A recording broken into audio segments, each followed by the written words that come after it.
Welcome back, everyone, to Pontos Fathom Press. This is our Pontos Fathom podcast number 5, and we will be discussing Frank Herbert's Dune and some influences and details from Carl Jung and his work in the collective unconscious, alchemy, and his magnum opus, the Mysterium Conjunctionis, as it relates to Dune. So this is the first of a number of Dune podcasts we'll do this month. Other ones will include topics about Dune and other interesting findings. So hopefully you guys, if you're interested in Dune and interested in some correspondence between Dune and some of Frank Herbert's influences, or maybe not necessarily influences, but some resonances with some other areas of knowledge, this might be the podcast for you. Also, just want to call out Dune Revenant. We have a hardcover edition with the 25th anniversary introduction for Dune Revenant. The original 7th Dune book fan fiction presented in hardcover before the prequels. Back in the days of Usenet, Dune Revenant was compiled as a fanish attempt at completing the saga that Frank Herbert began without all of the baggage of the prequels and sequels. So it's kind of a time capsule. This edition also captures some of those early communications from the Usenet days and an interview with Frank Herbert from 1973. So it's a great compilation. Links below if you want to support the channel. Can also support us by liking and subscribing. Love to see your comments, and looking to build the channel so that we can do these podcasts with a bigger live audience. So your subscription helps, and can check out our Patreon as well. So let's jump right in. So anyone who's read Dune knows that Frank Herbert has really done one of the epics of world building in science fiction in his writing of Dune. And not only in Dune, but in the sequels that he wrote after Dune. The richness of the Dune world is one of the main reasons why it resonates. But why is it so? Why do people love Dune so much? What went on with Frank? We know Frank Herbert was a very interesting character. If you read the biography of him by O'Reilly, or the biography by Brian Herbert to a lesser degree, but we get to see a lot of Frank's interests in conservation, a lot of his knowledge of the current worldview, but also his interest in Jungian psychology played a key role. And we'll do another podcast where we really focus on the Bene Gesserit and some of that, maybe some misconceptions around Jungian influence. But in this podcast, we're really going to focus on those influences of Jung. I've got the later Jung works out here, which I think are really relevant to Herbert. Also, obviously, Jung's work in Archetypes is key. So maybe we can go into a bit of this and how it overlaps with Frank Herbert. So an interesting anecdote from the Frank Herbert biography by Brian Herbert is recalls a process that Frank Herbert went through when he was writing Dune, where he utilized Jungian mandalas. Now, when we say the Jungian mandalas, we're really talking about a feature that Jung explored, and I'll show you an illustration from this book. So the feature that Jung explored was, in his clinical works, Jung would use mandalas and Eastern kind of thinking to help coax out some details about his cases. So he would use these mandalas, and he'd also study actual mandalas from religion. But you can see in this one, there's a air world, earth world with birds and serpents. And again, the serpent motif is present. You can also see separation of the light and the darkness here, something below the ground, something above the ground. So Herbert was said to have used these roles of the mandala to help him flesh out characters. So for example, in the case of Baron Harkonnen, right, we have an extreme version of corruption, cruelty, warmongering, right? We have, and then so Herbert, in his working out the ranges of human experience and characterization, he would kind of look toward these Jungian persona, and then he said he pushed them to the extremes for maximum effect. So this is where you could see Liet Kynes as sort of the wise old sage, or Stilgar as the protector. And a lot of this comes into Jung's work in Ion, and I'm going to just show you a diagram here, where here's an idea of the relation between man, the lapis, which is sort of the philosopher's stone, the serpent, and the anthropos. So the idea here is between man, serpent, and the lapis, there's sort of a cycle between the higher man and the lower man, and the world serpent, something like this, right? And these forces, as Jung kind of maps in this mandala-like structure, pits the anthropos, or the human, between the serpent, which is the Satan, or the shaitan, as we would call it in Dune, and the higher man, which is, in Christian lore, it's the Christos, but in the Dune lore, it's the Muad'Dib. So we kind of see this Jungian play, and in the way that Joseph Campbell's a Jungian philosopher, let's say, of, there's humankind under heaven. And in our mythology, we have Christ and Satan. But in the Dune lore, we have Shaitan the worm on the one hand. And we have the Muad'Dib as the prophet on the other hand. And then we have Dune the desert. And then we have, maybe the Fremen way versus the imperial way. And those are put at odds together. And they feed each other. So in the mandala circuit, let's call it, we have worm, spice, Dune, empire. And then Paul is that bridge, that transformational character who can be both Fremen and be imperial.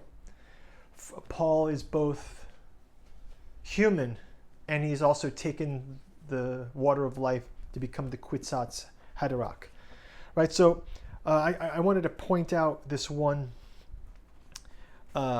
image here it's from William Blake, Dante's Purgatory. But you can see this figures walking up the side of the rock.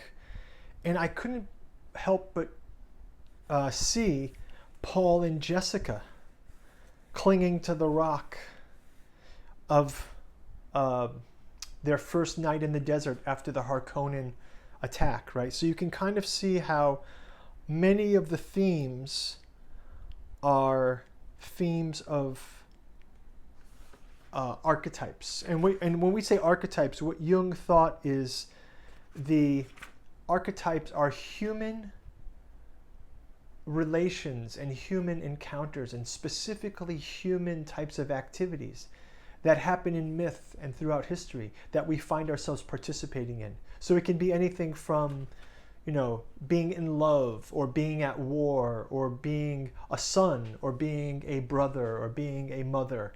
All of these archetypal forms are things that humans find themselves participating in. But it's very interesting here, a dream, a dangerous walk with father and mother up and down many ladders, right? Or this one here, a voice says, you are still a child, right? So we see Paul starts out as a child, but then he goes from the boy of Caladan to the prophet, and then finally to even more so. He's emperor, prophet, demigod, right? So just a quick reading here, it says, "It was said that Duke Leto blinded himself to the perils of Arrakis and that he walked heedlessly into the pit. Would it not be more likely to suggest that he had lived so long in the presence of extreme danger he misjudged a chance of its intensity? Or is it possibly he deliberately sacrificed himself so that his son might better find life? All indicates the Duke was a man not easily hoodwinked." From Muad'Dib, Family Commentaries by the Princess Irulan. Frank Herbert wrote Dune in the 1960s. I believe he was working at probably in the time of the Kennedy administration. And I can't help, and maybe it's a topic for our last podcast that we'll do, but I definitely want to do a podcast on Duke Leto and JFK and how that time was probably resonating with Frank Herbert a lot. I'm not sure about Frank's politics. I'm going to do some research into this. But everybody was moved by the Kennedys at that time. And for, Kennedy to be assassinated and Duke Leto to be sort of betrayed, sort of has a resonance there. But we'll save that for that podcast. We really want to focus here on some of these other topics that kind of fit in with the Ouroboros, let's call it. That's that serpent that's eating its own tail. I think if we have a look into psychology and alchemy, we can see an image here of the Ouroboros, right? So it's the snake or the dragon that's eating its own tail. And again, this is a mandala type figure, but it's also the idea of the closing of the loop. And we have really clearly in the Dune ecosystem this closed loop. I mean, it's almost a mantra in and of itself, where we know from the David Lynch movie, Dune, desert planet, right? The spice, the Dune is the spice, the worm is the spice. This sort of mantra, this kind of dragon eating its tail, and we see, in fact, the sandworm is that which produces the spice, which actually is the key to the Bene Gesserit prophecy. It's the key to Muad'Dib's prophecy. It's the key to Paul's transformation, right? So if we look at an example of that, we see here again another world wheel. These mandalas really speak to this circle of transformation, right? And you have this mandala of Christ carrying the cross, the golden flower mandala, and these mandalas of transformation, right? So I think that we see echoed here the kind of mandala that Paul finds himself in, right? So, and this takes us to the worm, right? Part of the mystery of Dune is the revelation we have into the nature of the sandworm. And I want to just read a couple of these things. We talk about the Kwisatz Haderach is ingesting the water of life, just like a Reverend Mother would, but as a male. And he can ingest that water of life and transform the water of life into something that gives prophecy. And I kind of just wanted to talk a little bit about the role of the worm, right? So we see here is, where is this golden mercurius, the radical moisture, dissolved in sulfur and salt, become the animated seed of the metals?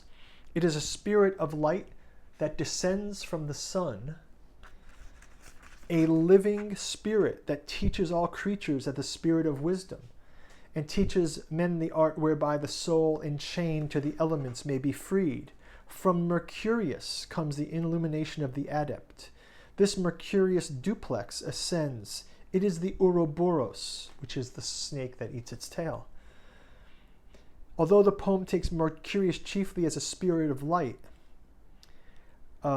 we see it here as the worm, right? And we see another parallel about the worm, that old serpent, the devil, and they call Shaitan, Shai-Hulud. Shaitan is like Satan.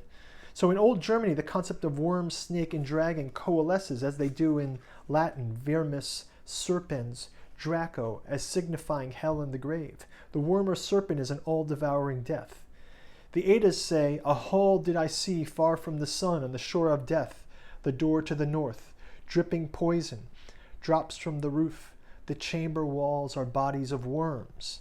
Hell in the Old English is the worm's hall, and in Middle High German it is the worm's garden. Like the heroes and spirits of the dead, the gods too are associated with the snake, right?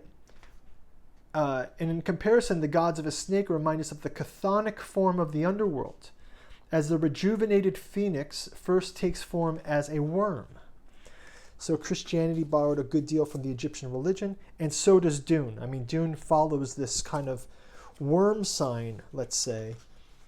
And then it says here, worm therefore signifies the second Adam, Christ, and mentions the worm as an allegory of Christ in the sense that it's from beyond the grave and it's from below, right? The aquarium spectrum.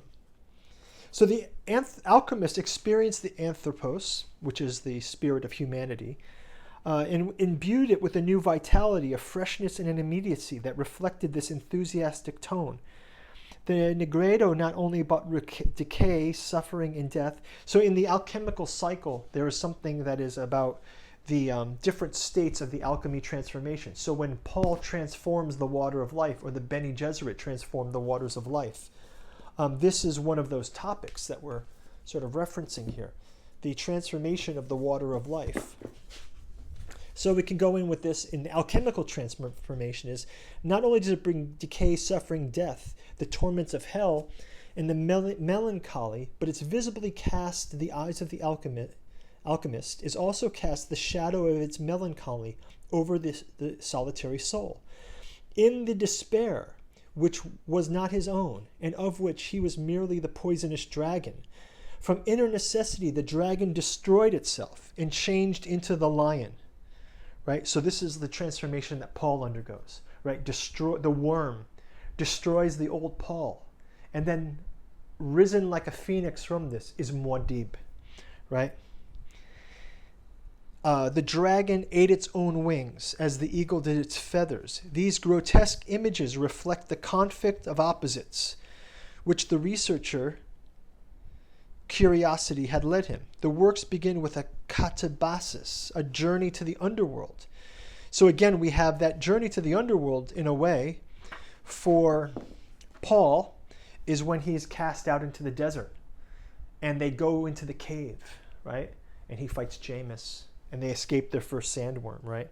But also in the case of the fanciful Christian Rosenkreutz, the descent to Venus led only to his being slightly wounded by the hand of Cupid's arrow.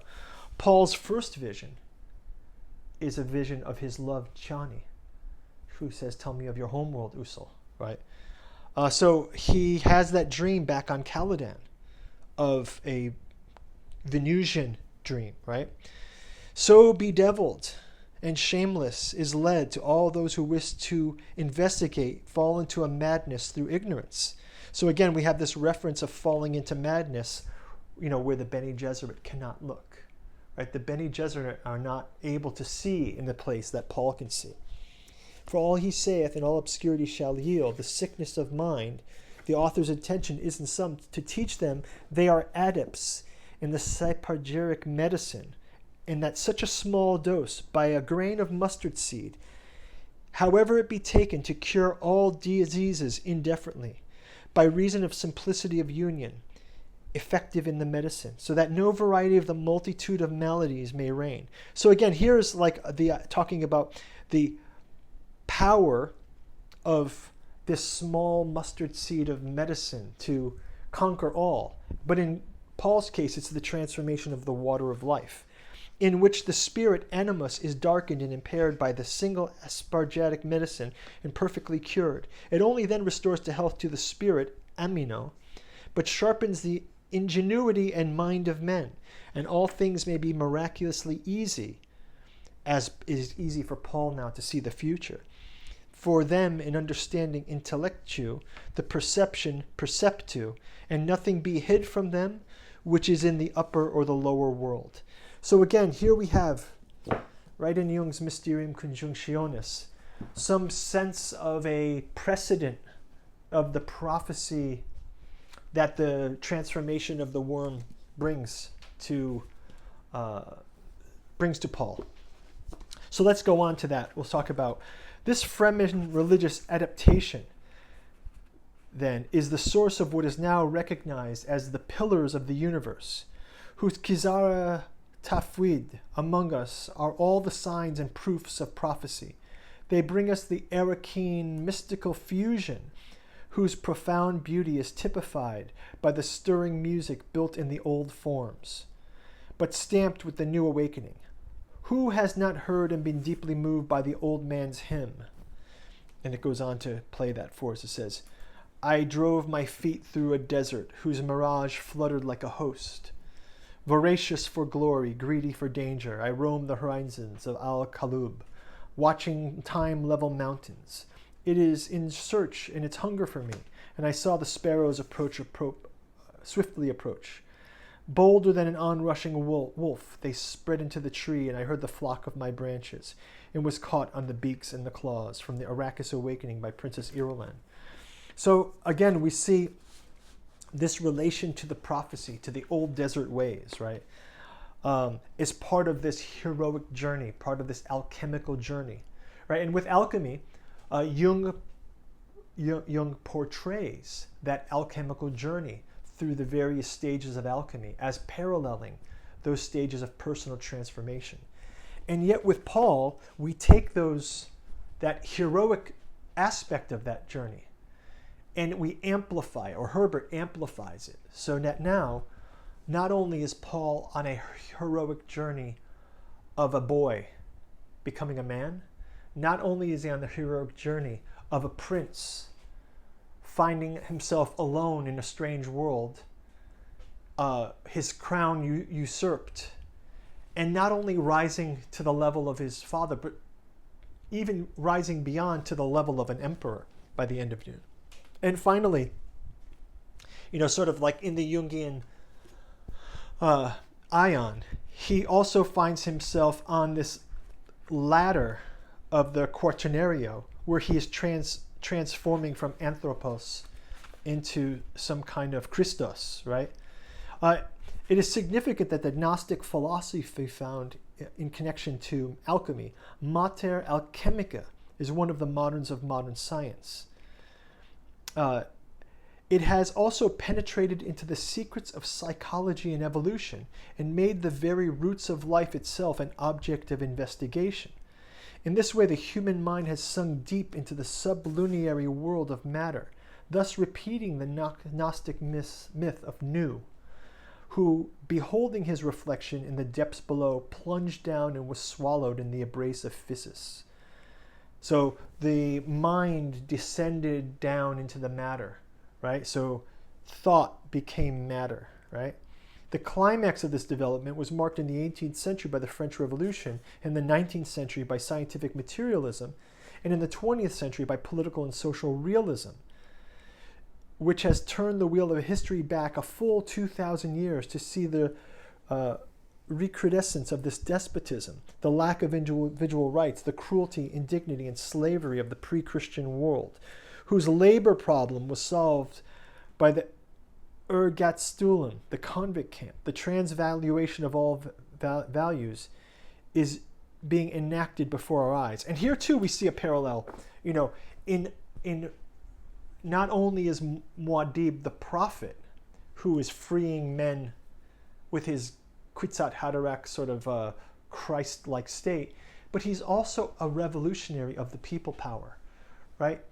He's also a political statement. And again, this goes back to that Kennedy point. Muad'Dib allies with the Fremen, who are the secret power of Dune, right? Without those Fremen, the spice will not flow. The spice that the Bene Gesserit depend upon for their Reverend Mothers, the spice that the Tlilaxu depend upon for their Golas and their Mentats, the spice that the Guild Navigators depend on. And yet it's all in the hands of this almost kind of, like from the Harkonnen perspective, the Fremen are seen as almost slaves, right? And yet they're the keepers to the gate. They're the keepers of the prophecy, right? So let's go back to Dune and just talk about this prophecy again. Prophecy and prescience How can they put to the test in the face of the unanswered question? Consider how much is actual prediction of the waveform, as Muad'Dib referred to his vision image, and how much is the prophet shaping the future to fit the prophecy? What of the harmonics inherent in the act of prophecy? Does the prophet see the future, or does he see the line of weakness, a fault or cleavage that he may shatter with words or decisions, as a diamond cutter shatters his gem with the bowl of a knife? From Private Reflections of Muad'Dib by the Princess Irulan. Get their water, a man called out in the night said. And Paul fought down his fear. Get their water, right? Maybe we'll close out this topic because I think this is very powerful stuff, and I think there's a wealth of information here to conclude. But I want to talk a bit about those exact waters that we're transforming here, right? So I want to see that as some symbols of the unconscious. Let's look to those waters, and then finally we'll have a closeout talking about the prophecy again. So again, we talk about self-knowledge, the alchemical solution, right? So one of those tasks that the alchemists were key to discover was this water of life, this philosopher's stone. And it says, it is evident from the statements that Dorn understood the alchemical solutio primarily as a spiritual and moral phenomenon, and only secondarily as a physical one. So in his Philosophica Chemica, Dorn warns or asserts, dissolution is knowledge, or the spagyric union of the male with the female, the latter receiving from him all that ought to be received. This is the beginning of the special generation whereby the effect of our spagyric marriage is sensually apprehended, namely the union of the twofold seed to form the embryo.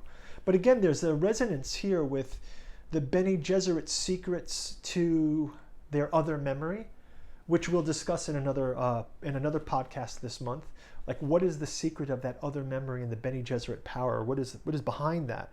And also the fact that there is a male component to the Bene Gesserit, the Kwisatz Haderach, right? So the spiritual and moral solutio is conceived as the spagyric marriage, an inner psychic union, which by analogy and magic correspondence unites the hostile elements into one stone, right? It transforms the waters, right? So we can go right in here into the waters. It says, egocentricity is a necessary attribute of consciousness, and it also its specific sin.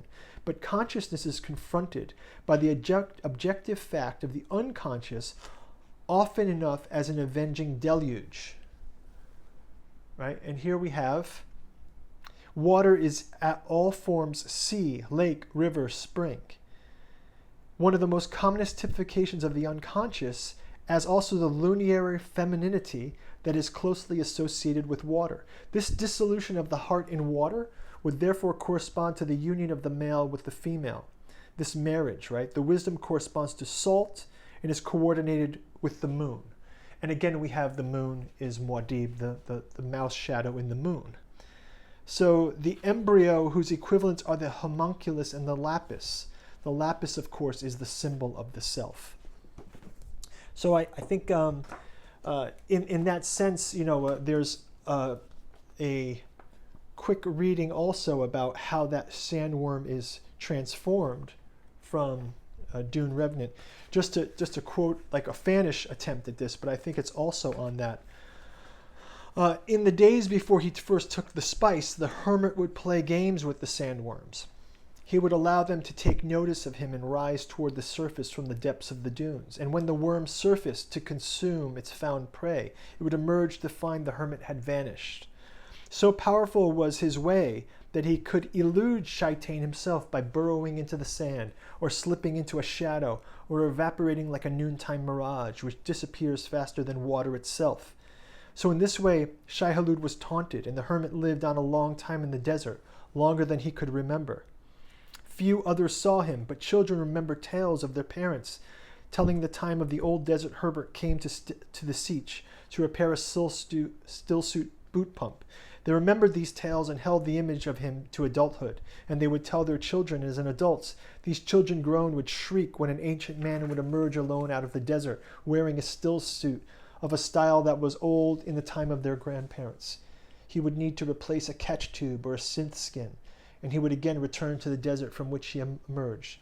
Legends grew around the hermit, but none could be verified, and only centuries later would the first spice dreamer discover his past, the oral histories of the first Femin, for he lay at the root of many a life history when he first crossed the path of Shai-Hulud, that he knew Shai-Hulud, and that was said he spoke with Shai-Hulud.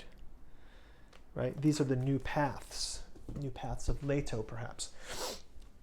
Okay, so that's a quick overview. I hope that was interesting to you guys. Let me know what you think. I'd like to do more of these deep dives into Jung. Hey, your subscription to channel, your liking and sharing the video will help grow it, grow the channel. And I would love to continue. There's a world of Dune, Frank Herbert, Jungian connections we can make. Check out the upcoming podcasts. I'll have one about the Bene Gesserit and Samuel Butler and the origin of the Butlerian Jihad, and another one talking about what we are doing when we imagine into the far future. You know, what is this imagination? Sort of going into both some anthroposophy, some theosophy, and even Jung's black books, and how it relates to Frank Herbert's imagining 10,000 years into the future of the earth, and what it really kind of means psychologically. Like, what are we doing when we do this transhumanist projection? What are we doing when we're doing this future projection? And how does it relate to history? So, hope these topics are interesting. Please check out the link. Pick up a copy of Dune Revenant to support the channel. I will also be doing a review of Dune Revenant and readings from this on our Patreon, so you can check those out there. Looking forward to your comments and feedback, and we'll talk to you soon. Thank you for watching and making it this far. Bye-bye.